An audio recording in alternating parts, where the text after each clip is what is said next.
we often have students walk into our building, into our school, and they're on the mat, and I can just tell. I'm like, wow, this person doesn't even know how to like go from standing to laying down to standing up. Even that is awkward, and it's new. And a simple thing like learning how to fall down or how to do a forward roll. These are things that you might have done when you were 7 years old. Yeah. But then you hit 12, 14, you just forget about it. So it's not uncommon for me to feel an adult that I'm like, wow, you need a lot of work, but it's okay because we're in no hurry.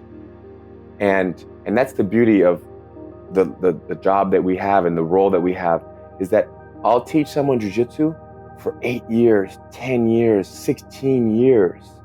And I don't need to see that much, I don't need to see perfection. And I don't even need to see progress sometimes. I'm in no hurry. I trust the system. And that if you just continue to commit yourself to stepping on the mat, it will happen. Okay, so here's what my struggle was coming into this conversation. I don't want this to be the jiu-jitsu podcast all the time. I try not to freak out about jiu-jitsu all the time. I try not to like make everything about jiu-jitsu, make it all come back to jiu-jitsu, because it's like, one of my clients said to me, if you say jiu-jitsu 3 times in the mirror, Daniel appears. And I'm like, I don't know if that's a good thing or a bad thing, but it's probably a good thing. But I don't want to make the whole thing about that. However, I'm really excited to have you on. Ryron Gracie's here. And what I wrote down on my notepad before this is, if you had to tell someone on the street who didn't care or have that much time about the Gracie legacy in like 30 to 90 seconds, what would you say? Because it's a lot. I want to tell them about the legacy in 30 to 90 seconds, you said? Yeah, like how, because there's a lot to pack into like your biography. And we could do that, but I don't know if we want to. So it's like... And my biography is kind of intertwined with so many other biographies too. Right. It's like, you ever seen that 100 Years of Solitude by, Gabriel Garcia Marquez, great South American author. And he wrote this book that takes the entire perspective of this family over 6 generations, like 300 years, and tracks this whole family with a huge tree. And it's like eating a 10-course meal reading this book. That's like learning family history. Okay. So in 60 to 90 seconds, for those that don't know that much about the Gracie family and jiu-jitsu, I would start with my grandfather, Helio Gracie, learning jiu-jitsu in Brazil at a very young age, as well as his brother Carlos. And as they learned jiu-jitsu, they kind of spread it to their children and their nephews. And soon after 1979, my father came to America and developed the Ultimate Fighting Championship, known as the UFC. But this was after a lot of other things happened before he developed that. And then that, along with the Gracie family teaching the army and law enforcement across the world, now we exist. And back to my father creating the UFC, my uncle Hoyce fought in the UFC and put jiu-jitsu on display, and how a much smaller person can defeat somebody much bigger, stronger, heavier, more athletic with good technique. So now you have the military, you have law enforcement wanting to learn this, as well as civilians around the world. So today we have our headquarters, Gracie University in Torrance, California, out in Los Angeles. And now we teach jiu-jitsu as an art of self-defense to students all around the world.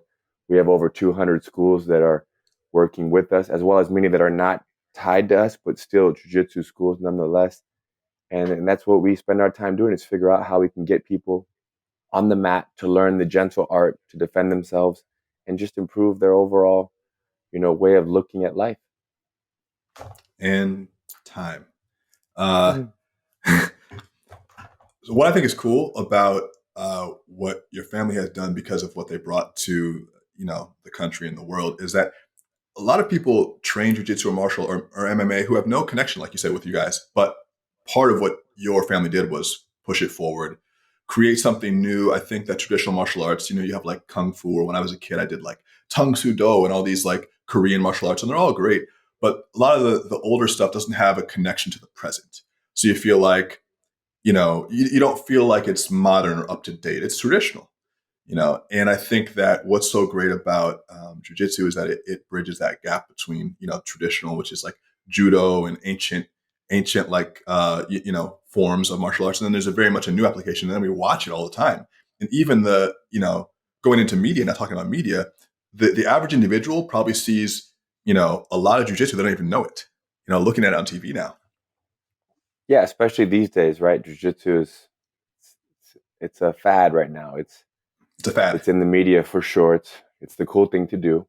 And as for our connection, the Gracie family is very, very, it's probably the most responsible family for the growth of jiu-jitsu in the world. Although there were other families and people that were very instrumental in the explosion of jiu-jitsu. The Gracie family, just the sheer numbers, the amount of Gracies that are teaching jiu-jitsu and pushing this art, it's so many. So it's spread all around. And now it whether it's in a song, in the lyrics of a song, or the other day I was driving and I saw like, I think it was like a Jeep ad or something, and they had these tires, and the tires were called grappler something. And I'm like, wow, like words like grappler and like ultimate, like those words have always been used, of course, but they're really pushing those now. Part of the because cultural... when you want to say, people are jumping on the fact that the Ultimate Fighting Championship, which came from the Gracie family, as well as the word grappling and grappler, like there it is. So now you have these grappler tires. And when I saw them, I stopped. I do jiu-jitsu, so those are my tires right there. Those are the grapplers.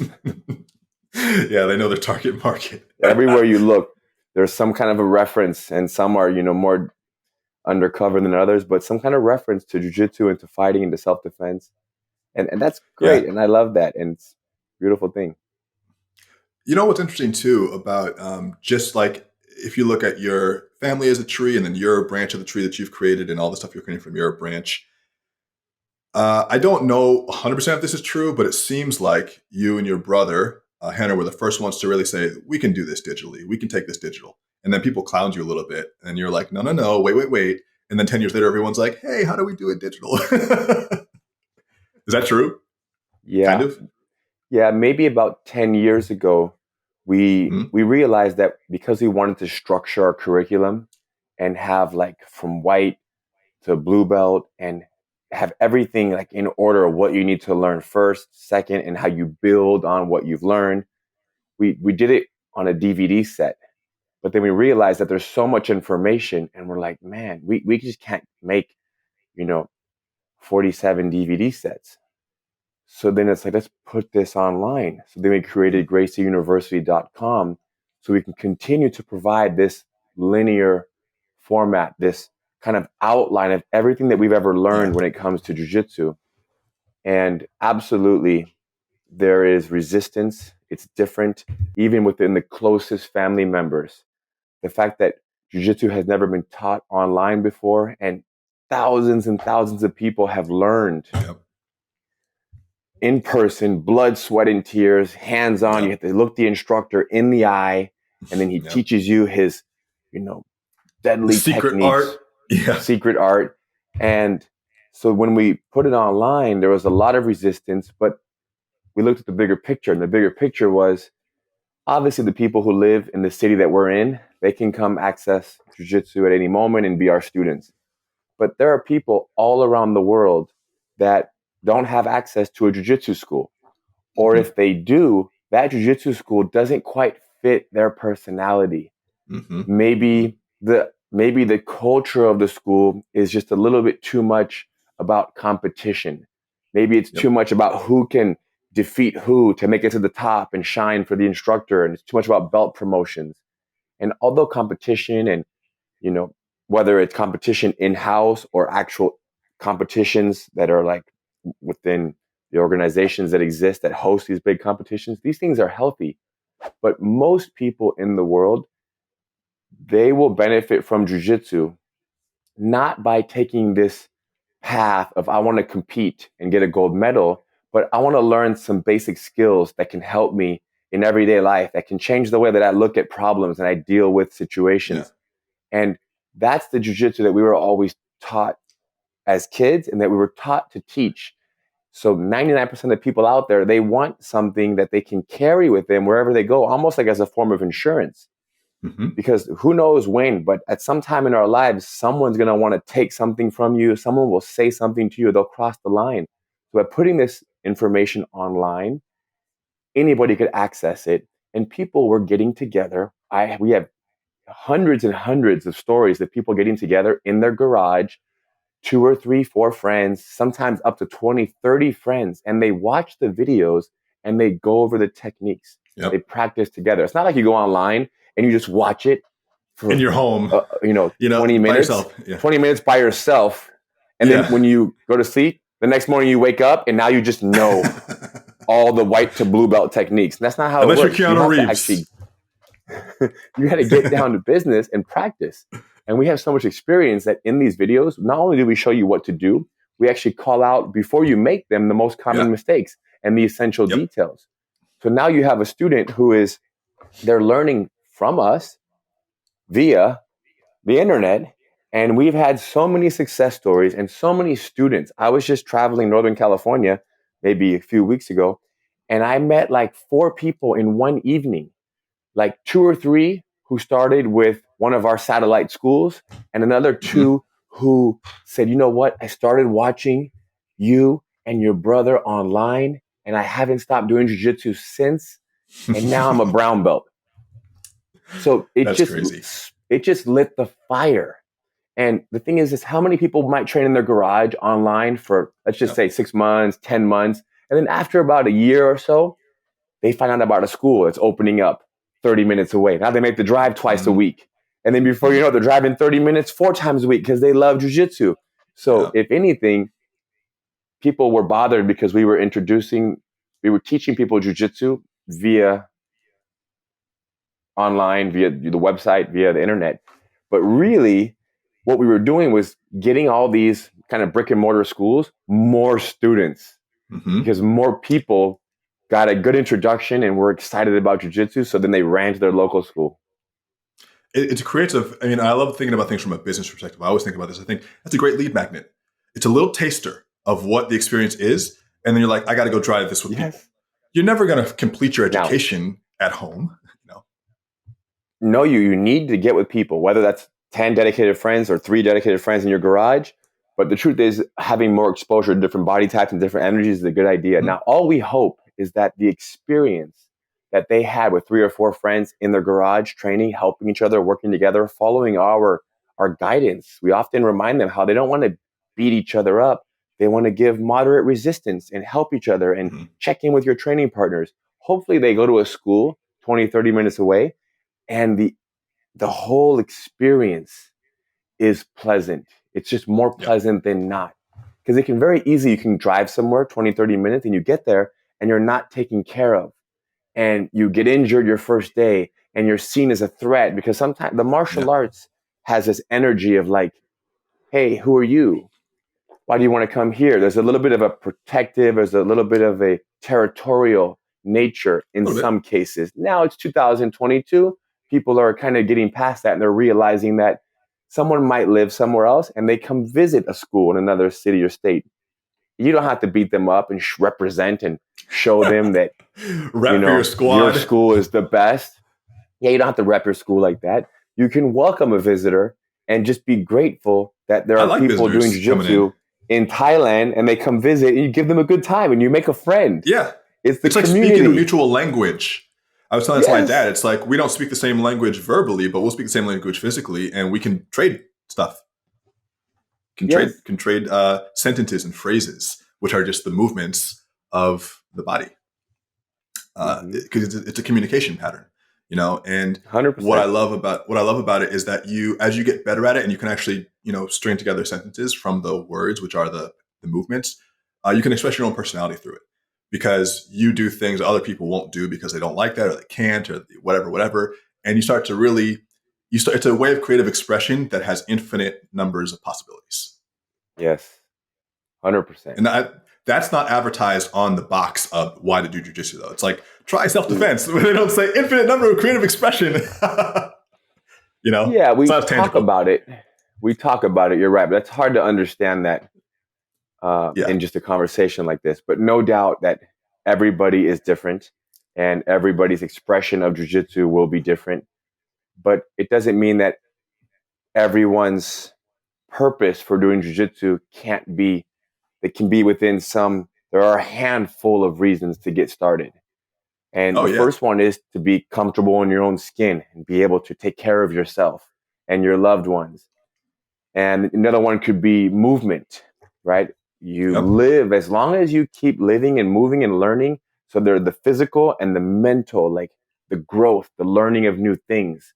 And there's so much good that comes from just putting yourself in a position where you don't know much and you have to kind of really stretch your body and your mind physically, stretch your body and literally and How figuratively, you have long to stretch your body was your and your mind. grandfather rolling for? How old was he? My grandfather was on the mat forever until his last days. Now, how he did jujitsu, how he practiced, he obviously got older, is in his 90s, so he has to slow Yeah. down and he has to protect his body. But there's no reason why you can't practice jujitsu and you can't stay physically active. The benefits are way too good to stay physically active for the rest of your life. It's too common for someone to hit an age of, it could be 65, 70, and all of a sudden, the only physical activity that you do might be walking around the Oh block yeah. 3 times. Oh And that yeah. is also very good. There's tremendous benefits in walking. But just in terms of like the ego, there's something about the physical chess match, the game of jujitsu. And oftentimes I hear people saying how, people start sometimes when they're 60 years old, 65. Yep. And Yep. it almost brings you back to life because Oh you can yeah. very easily be in a low as you get much older in life. But jujitsu is something that, it doesn't matter what age you are, you start learning, it starts You making you learn feel younger. new things about yourself too. You Yes. look at things you assume you can't do, and you realize you can do them. You look at things that were hard a month ago, and now they're easy, and you're like, oh shit, there's a lot of life left in this body. Yeah, My not even a dad is month ago. seeing that now. Sometimes something was impossible Yeah. 3 seconds ago, and then the instructor shows you the solution, and you're like, wow, Yeah. if the solution to that impossible scenario was learned in 2 or 3 or 4 or 5 seconds, imagine what else is possible. Every other impossible scenario that exists Hmm. should be reconsidered. Yeah. And I think one thing that is just kind of just comes with your life is that you've been doing it your whole life, so you don't really maybe even have the context of what would it be like to start this when I'm 60, because you won't have that experience. But someone else who hasn't, there are people who've never done anything athletic in their whole life, and people who've never done anything creative in their whole life, and that makes me feel bad because man, you're missing out on like in a whole spectrum of peak experiences and self reflection and self love and creativity. And I think that this is something that can really be both physically and mentally healthy for you. And mental health is a big part of physical health. 100%. And yes, people just haven't had the exposure. It's not that they even chose to avoid, physical and creative activities. Yeah. It just was the, luck of the draw. They just didn't have a lifestyle, a family, who knows, an environment that really fostered that. But because of the internet, today people are seeing jujitsu. Like you mentioned, you can see it everywhere. So then you have those people who are not very physical and they're not very creative. And we often have students walk into our building, into our school, and they're on the mat, and I can just tell. I'm like, wow, this person doesn't even know how to like go from standing to Yeah. laying down to standing up. Even that is awkward and it's new. And a simple thing like learning how to fall down or how to do a forward roll. These are things that you might have done when you were 7 years old, Yeah. but then you hit 12, 14, you just forget about it. So it's not uncommon for me to feel an adult that I'm like, wow, you need a lot of work, but it's okay because we're in no hurry. And that's the beauty of the job that we have and the role that we have, is that I'll teach someone jujitsu for 8 years, 10 years, 16 years. And I don't need to see that much. I don't need to see perfection. And I don't even need to see progress sometimes. I'm in no hurry. I trust the system. And that if you just continue to commit yourself to stepping on the mat, it will happen. Now, naturally, people are very hard, very, tough critics of themselves. And the student is always saying, you know what? I don't know if I qualify. I don't know if I'm good enough. This might not be for me. So they're always trying to talk themselves out of it and how they're not good enough for jiu-jitsu. Right. Now, I know they're good enough. The question is, can they give it the next 18 months? And it feels like a long time to give 18 months for something, especially when you want the release, the physical and the mental release. You want to learn, you want the challenge. But if it takes 18 months or it takes 6 months, that can feel like a very long time. The question you have to ask yourself is, is it worth it? Is it worth waiting? And almost like I tell students to come to the mat and almost like learn a little bit and then forget about it. Go home and forget about it. Don't stress about it. Just be so light in your approach. And no doubt it will eventually click. And back to what you said, the physical as well as the mental benefits will begin to present themselves. Okay, I picked up 3 things there. One, imposter syndrome hits at all levels. So any level, beginner, white belt, blue, black, through all that, everyone thinks, maybe I'm not good enough for this, or this person's better than this, or I'm not as good today as I was yesterday, or whatever. I know that I still feel like that constantly. So I don't feel any different really than I did as a white belt, but then I look sometimes at my roles with white belts when I'm like, I'm trying, and I'm like, man, I'm the person now that as a white belt, I was like, he's impossible. He's unbeatable. Every position. I'm just like, and then even sometimes I'll be rolling with a brand new white belt or someone who has some experience but doesn't have a lot of rank in jiu-jitsu, and they will be giving me a hard time. I've been going for almost 10 years. Look at me a hard time. And at the end of the roll, since I'm purple, they think that I let them do that, and I'm like, whew, they almost got me, because it's a constant challenge. The imposter syndrome never goes away. So that's something to remember. And maybe we should reprogram our minds to run towards things that we say, I'm not good enough. Flip the script. Flip the paradigm. When you feel that, that is an indicator of an opportunity to expand. If you say, oh, I'm not good, this thing is too hard, I'm not good enough, that's a shoe that you could fill, a gap that you can expand into. So something to think about, the listeners out there. The second thing I got was trust the system, especially in the beginning of something when you're feeling the imposter syndrome.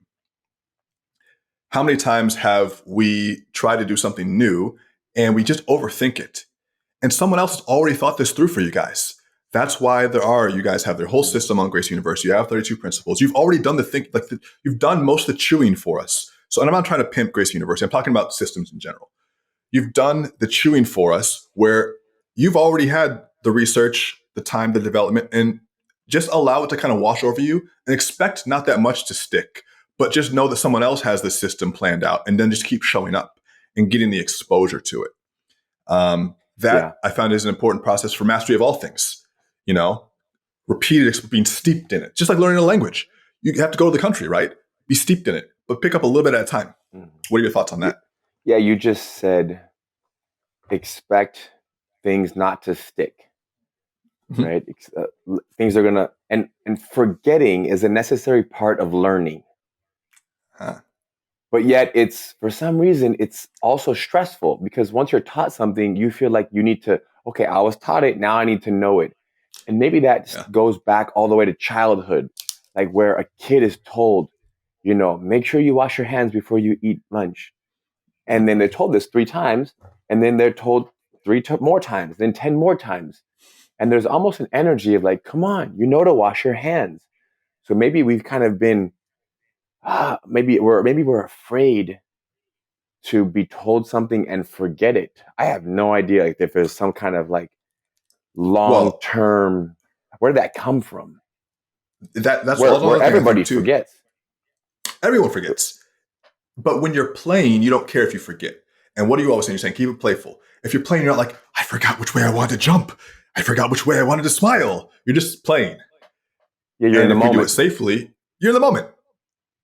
Is that kind of what you mean by keep it playful? Because you say that a lot. You have like, I saw you had a shirt with it on. You say it. Are you talking about being in the moment? I'm talking about being in the moment and not being so concerned about the instant gratification, like that role in that moment. Don't be too concerned about your performance and whether you win or lose in that moment. Think about the bigger picture and that you're having fun. And if you're having fun, you're going to come back the next day. And that falls back into trusting the process, that just putting yourself there and not being too hard on yourself. Because naturally, when we do good, we're like, we're so excited. We're the best. We're amazing. And when we do bad, we're very hard on ourselves. And I don't know. We speak down to ourselves. I know what I want to ask. You talk about keep it playful. Maybe it doesn't matter what happens in that moment, and we don't want to put too much pressure on ourselves. Now, as a competitor, though, now we're switching gears. We'll come back to health. I want to talk about health. But as a competitor, how do you keep it? I saw you did a match a couple years ago, or I think maybe 10 years ago now with Galbao. How do you keep it playful in a situation where someone is not keeping it playful? Not everyone's mentality is that. And it's a high-stakes match. I was not keeping it playful in a high-stakes match. Okay. There was none of that happening. Okay. Didn't look playful. Keep it playful. The idea of being playful is every day I'm very fortunate to be able to lock up with other human beings and just battle them on the physical, mental side of things. Now, it's possible that if I train with you, Daniel, that you can't get on top of me. I can keep you on your back underneath me forever. I'm positive that can happen. Now, the value of that is 1. And maybe I might do that for 3, 4, 5 minutes. I'll suffocate you with control. 5 minutes? You're going to do that to me for 5 minutes? I'm exaggerating, but 5 minutes might be too much. But probably like a minute or two, you're stuck underneath me. But then eventually, once I realize you can't get out and you give 3, 4, 5 good, honest attempts to escape and you can't escape, then I'll give you a little window to escape. And then I'll let you control me. So you are my friend. You're my training partner. We're working together. So that's me being playful, because the truth is you can't get on top of me. But the playful approach is to let the person get on top of you, to allow myself the opportunity to experience the bottom position in preparation that if there's ever a day where I do get overwhelmed and I get taken down, I have more familiarity and more comfort underneath. And that's because I used you, my training partner. Because what are we here for? When we're in a jiu-jitsu school on the mat, we're here to work together. But oftentimes people forget, and all they want to do is beat everybody who they roll with and dominate and look good because they're trying to fill a void. They're trying to fill this void, this space that they're not enough. That they're not enough. Something's missing in their lives. So they go and they grapple and then they armbar someone and they control someone. And now all of a sudden they walk home and they're feeling better about themselves. Yeah. So when you said earlier, let's talk about this whole feeling of void thing, but I want to also talk about the idea of running towards things that are uncomfortable. But I think the feeling of void, you like that. But running towards things that are uncomfortable, that's only possible if there is some kind of comfort around you. So there has to be safety, whether it's the jiu-jitsu instructor, your training partners. Support. Because let's just say jiu-jitsu is scary and it's uncomfortable. And the idea of being physical is just not for you. You're saying run towards that. I agree, you should run towards it. But you can't run towards it if the instructor talks down to you and your training partners are potentially a little reckless and it risks you getting injured. Yeah. So a couple of things do have to be, considered before you run towards that which is uncomfortable. Because if not, no one's going to do it. No one's going to go learn the uncomfortable, which is the martial arts and the grappling part of things. No one's going to go learn that. And on top of that, have a jiu-jitsu instructor, have a martial arts instructor who says, you're too lazy. You need to work harder. What's wrong with you? Come on, that's a little too much to take on all at once. That's some Rocky shit. That's some, not everyone wants that lifestyle. If failure is inevitable on the road to success, then you can create some safety in failure. There's obviously no true safety. We're all kind of out here and anything can happen, but you want to create some safety in the form of support so that you can support your inevitable failure. And you look at these micro failures, these individual failures as links in the chain, milestones on the path, whatever you want to success. Winston Churchill said, success is nothing but going from failure to failure without lack of or loss of enthusiasm. There's a certain ring to that, especially in adult life. You're like, wow, that didn't work. Some things work, some things don't. And you just keep on moving, Yes. I want to come back. I want to come back to the mindset around, because when was that match with Galvão? It was like 10 years ago? The jiu-jitsu match that I did with, his name is Galvão, his last name. That was maybe 8 years ago. 7 years ago. That was Andre, right? Think. Yeah. Yeah? Okay, Galvão. Mm-hmm. That to me, from my perspective, if I were you, I'd be thinking, shit, I'm competing with one of the most renowned people in the world. That makes me feel uncomfortable or scared. Did you feel any fear or tension going into that? Because you look so chill. I like your style because you're just, and to someone who doesn't watch jiu-jitsu, I'm sure it would have been such a boring match because nothing was flashy was happening. But you look at the technical elements of what you're doing, you're just not allowing anything. And he's so much force and power, and you're just, and your face is stone cold. So what happens is, yes, for sure there are nerves, and it's the unknown. I don't know him. He's a very decorated competitor. I have competed a little bit, but he's competed 10 for every one that I have, if not more. So much. And there's nerves, but those nerves kind of get massaged into like almost excitement, right? You just kind of flip it. I'm nervous, but you know what? I'm excited. And I'm excited for the opportunity to experience someone with so much experience, with so much, prestige, and just, like I said, it's very highly ranked. As well as I get to put myself to the test because I'm curious to know what it is that I'm lacking. Where am I exposed? Where are my weaknesses?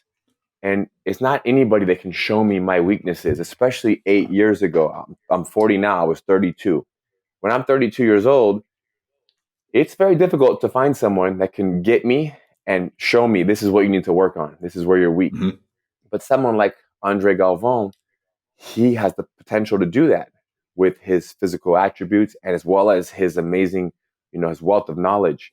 So for sure we're nerves, but I'm very fortunate to have had my grandfather as well as so many other Gracies as kind of role models that I looked up to. And there was always an energy of, hey, let's go. Let's roll right now. It doesn't matter if I'm not warmed up or if I haven't trained for the last 3 weeks or I just got off and had an infection. I'm ready to grapple right now at any moment.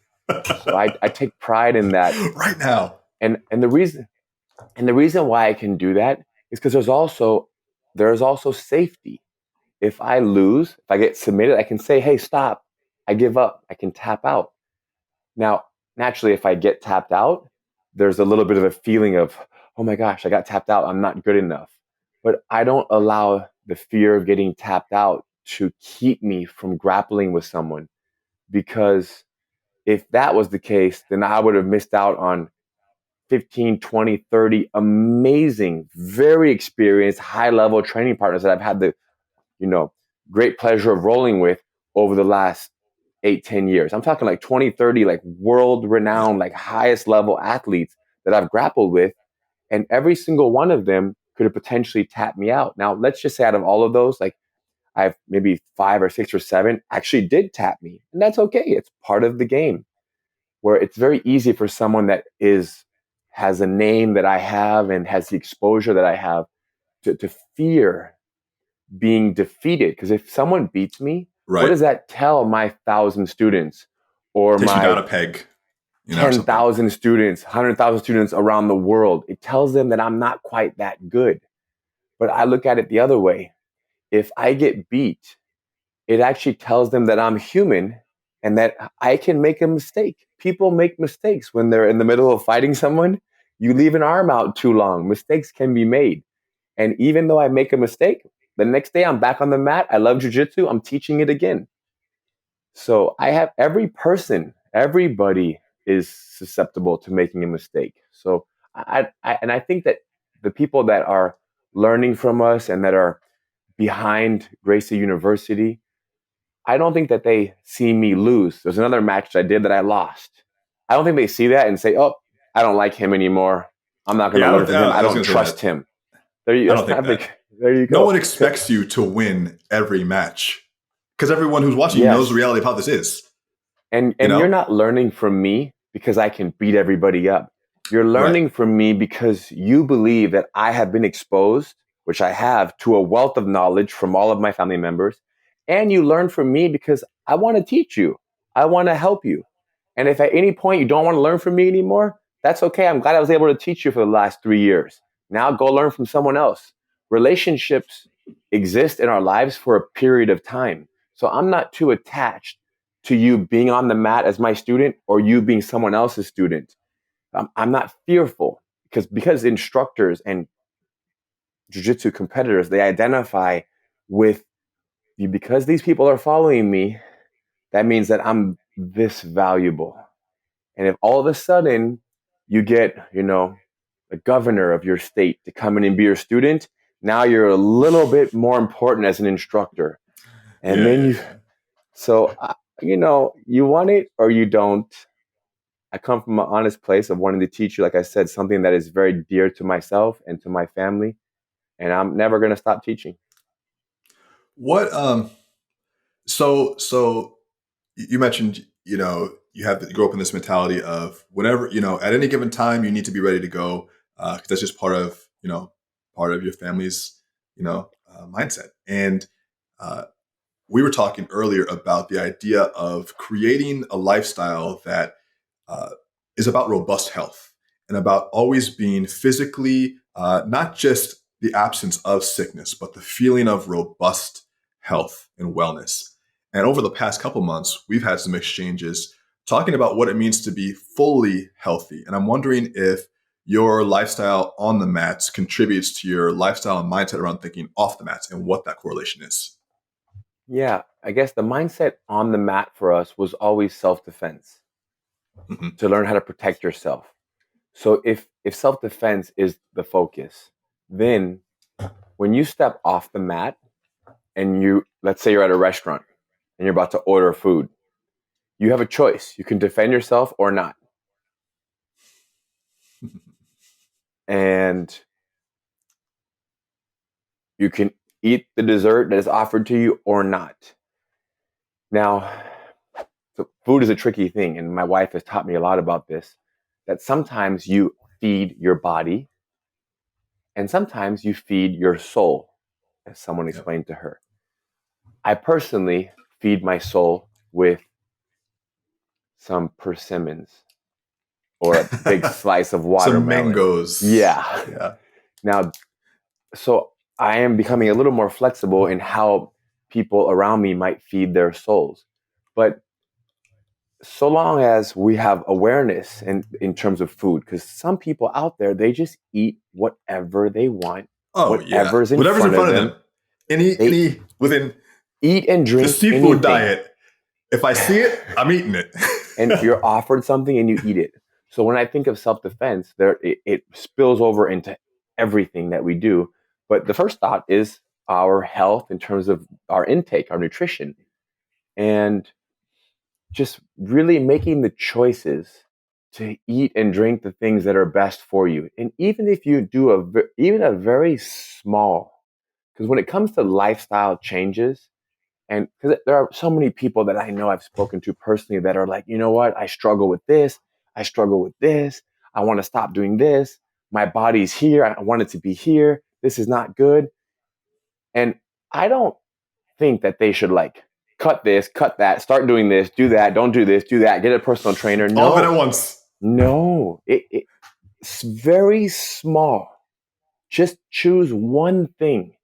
Just stop drinking soda for a year. You might still drink beer. Great one. You might That's a still eat great one. cupcakes every weekend, but just stop one thing. And the thing is, when Yep. you stop one thing for 3 months, 6 months, a year, and then you realize, you know what? I'm actually okay. I survived. Didn't need it that And then much. you Yeah. and then you stop one more. So this has become something that I have, really gone deep into, is that what else can I learn? And if someone tells you something like, hey, you should consider this, and it's good, comes from a good place. It's advice usually comes from a good place, and it's gonna improve your lifestyle and make you feel better. I'm like, okay, I'm gonna try it. I don't even, it could be a stranger. It could be the person that's bagging my groceries at the grocery store. And they say, you know what? Every morning I wake up and I drink, you know, 12 ounces of water first thing in the morning. I'm like, wow, I'm gonna try Yep. that for a few months, see how it feels. Yep. Very receptive. Yes. What I got from what you just said was okay, because one thing I want to say is funny. And I think maybe it's that a lot of wives and or women are like this. My wife is the same thing too with the food. There is a big difference between feeding the soul and feeding the body. And Sarah will literally, she'll say, there's this cookie shop around the corner called Crumble. And man, they're not even cookies. They're just like cakes. They say they're cakes basically. Okay, they make these freaking cakes. They're so good. And every week they have a new selection of cakes, and they're always like they're exotic, like blueberry muffin, like carrot cake, like they're very exotic. And every Monday they drop the new flavors, and she'll look at it every week, and she'll be like, "Babe, do you want us to get some cookies?" I'm like, "No cookies," because I know that if it's in the house, I don't have an off switch. I just don't bring it in the house because if it comes in my zone, I will consume it. But my way of moderation is I don't buy it because I train a lot. I'm hungry. I like sweet things. It's not like I don't like sweet things. I like it. I just don't want to have it in the house. So I'll say no. She doesn't respect that boundary. She'll get the cookie. Fine. She'll say, "Babe, I got the cookies. Do you want some?" I'm like, "No." She's like, "Oh, it smells so good. Oh my god. Do you want some?" I'll say no. Then she'll take it. She'll literally put it to my mouth and say, "Eat this. Eat it." And I'm like, "Okay." Do you think That's how close it gets to me. I wonder if she does that because a little part of her feels like if you don't eat it, she'll feel some guilt. She's trying No, to bring. because you know what? Why does She she can want eat you to eat half it? of it and throw it away because she just likes to. She likes me to feel the joy. She's like, "Feel the joy, feel it, experience it." Okay, so she's trying to give you that little high. Yeah, I see Food is that. her number one love. It's her number one love. That's how she wants me to experience that. You I know, love it. Okay, got it. So and she then loves it so much, she wants you to experience it. Okay, I see. I see. yeah, she's like, "This is too good for you not to experience." I'm like, "I know how it tastes, but it's good every time." All that to say, I think there's good in balance. I wouldn't have any cookies if my wife didn't exist, and some cookies are okay. It's okay to have some. If you're Yeah, training. Um, the thing is to be aware of why you're eating the cookie. Are you eating it because okay, you're I depressed? sidetracked myself. I sidetracked myself. Intentionality is what I wrote down. Be intentional with what you're putting in your body. That's all. Oh, If you want the right. cookie, eat it. You know what I'm saying? I got sidetracked with the story about my wife. But I what brought you you were back. saying, you brought me back. Yes, be intentional with what you're eating. That's fine. If you Yes. want to eat the cookie, eat it. Fine, but just know, tag that. I'm eating this. So don't eat too Mm-hmm. much more of that anytime in the near future. And Tag that it. goes back to Yeah. jujitsu. Be intentional about your practicing of jujitsu, Uh-huh. because if you practice jujitsu, because you're just bored and you're stressed out, you go and practice it, and you're just beating everybody up and being reckless, where you're not. You're too concerned with the outcome of that role. And back to what I Mm-hmm. said, you're trying to fill the void and make yourself feel good. So you could say that you're intentionally trying to make yourself feel good, but the truth is that person's not going to last long, because 6 months later, Yeah. they're going to stumble across something else. It could be mountain biking. You know what I mean? It could be badminton. And that's going to be their new activity that's going to make them feel good. So if you want to learn the martial art Mm. long term and reap the benefits long term in terms of the lifestyle and the awareness, the discipline, don't come into it just to like go hard and feel good one day. Look at the bigger picture. And in big picture is where not that we can't focus on the micro sometimes, but the macro is how can I eat a dessert at a Cheesecake Factory? How can I eat? Have I had a bite before? Maybe once in my life, I've had a bite of Cheesecake Factory dessert. But how can I order a whole slice for myself? What are the benefits? What does that do for me? I'd much rather go, you know, for a walk on the beach for 30 minutes and go be in some That's nature. not the same. That's not the same, Hiron. But for me, it's the same though, in terms of the feeling, because remember, people are, we're escaping our everyday stresses. Sometimes we escape it in food. Sometimes we escape it in gambling, in the media, in television. So if I'm going to escape, I'm very fortunate that my coping mechanisms, I have situated my life where my coping mechanisms are going and riding a bike on the beach, are going on a hike, are infrared sauna, cold plunge. So what great coping mechanisms. Even those are healthy habits.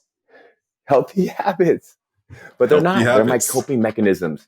Even cleaning my house, sweeping, cleaning the dishes, and organizing my kitchen is a coping mechanism. I like that. Helps get my life in order. I'm organizing my closet. I'm making my bed. These are things that I'm bringing more organization to my life, which is going to help in other areas. It's going to make me feel more at peace and more, more, I guess, comfortable, overall comfortable. I wrote a bunch of shit.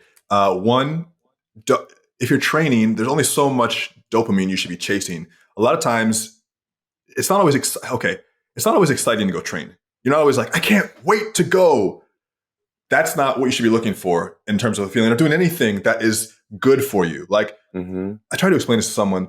Sometimes the things that give you the most energy are also the things that drain you. So like, oftentimes I'll think, I don't want to go train today because it's going to be tiring. But then afterwards, I have more energy and I feel better about myself. So it gave something to me back. But there's a barrier of having to get past the feeling of slight dread going in sometimes. I'm like, I got to leave my comfortable house. It's like rainy in Portland. I got to leave my comfortable house. I'm in my sweatpants. I got to go out there. Maybe I got to teach, the kids class, or I got to do whatever. And like, have to like present myself, and maybe I'll get beat up. Yes. So there's a barrier. But then afterwards, what we do to keep that from happening, because we know students feel good one day and one day they don't. How you exist in class on the mat can change. You can come and just learn techniques for 45, 50 minutes. You can come and just sit on the side of the room, stretching, watching the class, having the conversations, listening to the discussion. There you go. You can come and you can grapple with 3, 5, 7 people at 100%, or you can grapple with someone at 40, 50%. You can ask, hey, you know what? I'm a little tired. I want to go slower. So you can modify your experience. So when you think to yourself, I don't want to go today, I'm so tired, come back with a thought of, you know what? I'm going to go today and I'm going to take it easy. And you know what? I know that I have the support at my gym that will help me meet my take it easy expectation. One thing that you can do, which is so true, especially when it comes to physical exertion, and we'll bring a full circle here. When it comes to physical fitness, which is a big part of my personal health routine, one of the things I've done in the past, which has helped me, because I feel like I'm very good at keeping myself to a certain level, but I don't always feel like training. And one of the things I've done, even with like working out at the gym, is I'll say, okay, I'm just going to go to the gym, and my qualification is I'm just going to scan my membership card. If I scan my membership card and I decide I want to turn around and go home, I'll do that. But I just want to get that check mark. And inevitably, when I go there, I scan and I say, oh, fuck it. And I'll just go and I'll get a little bit of workout in. Same thing. I think you brought something good. There's a modality of any type of, let's expand this to healthy habits. Healthy habits don't always need to be, you're making your habit. You're an adult. So you don't need to feel like it has to be a certain way all the time. You can always modify and adapt it, but it's better to have consistency over time with something that's intentional than like really hard one day or 1 week or 1 month and then nothing because you burn yourself out. And that is so important over the drip, drip, drip, drip, drip. I think is so much better than the intense pour and then the dry spell. Have fun with the healthy habits. Yeah, it's your habits. It's your habits. Listen, no one's forcing you to do this. I have to do my morning routine. Oh, this sucks. It's your routine. and you can always try again. Yes. Right? It's not uncommon for someone to give something an honest attempt. They try to have a new healthy habit and then they fail. And then it happens 10 times and I can't do it. It's not for me. Like, be easy on yourself, and it might take you 30 times to really start to own that healthy habit. And that's okay. Mm-hmm. I want to wrap with your morning routine. You have kind of an elaborate one. You do the cold plunge. I like showers in Oregon are so fucking cold. It must qualify. What's the temperature? Is it 30, 36 or what's the 40 something 40 in the plunge? 40? How long do you stay in? 3 minutes and 45 seconds. God, it's so long. It's pretty long. Yeah, 1 minute is the hardest minute. The first minute is very hard. And then the next, 2.5, 3 minutes is pretty easy. You're just dead, so it doesn't matter. You're dead. What, what time I'm sorry, so morning what time are you waking up? Give me routines, your whole thing. Yeah. My morning routines have not been the most routine lately. I'm very flexible. My ideal morning routine. Oh my gosh. I've been supporting my wife a lot in her morning routine of going to the gym first thing in the morning. And she's been doing amazing with it. She's been getting very strong, sticking to it. And I'm with the kids in the morning. So now, my ideal morning routine, if I had no children and no wife, if I was a single man. I don't know. Are we allowed to publish that online? It's a fantasy world, an alternate reality.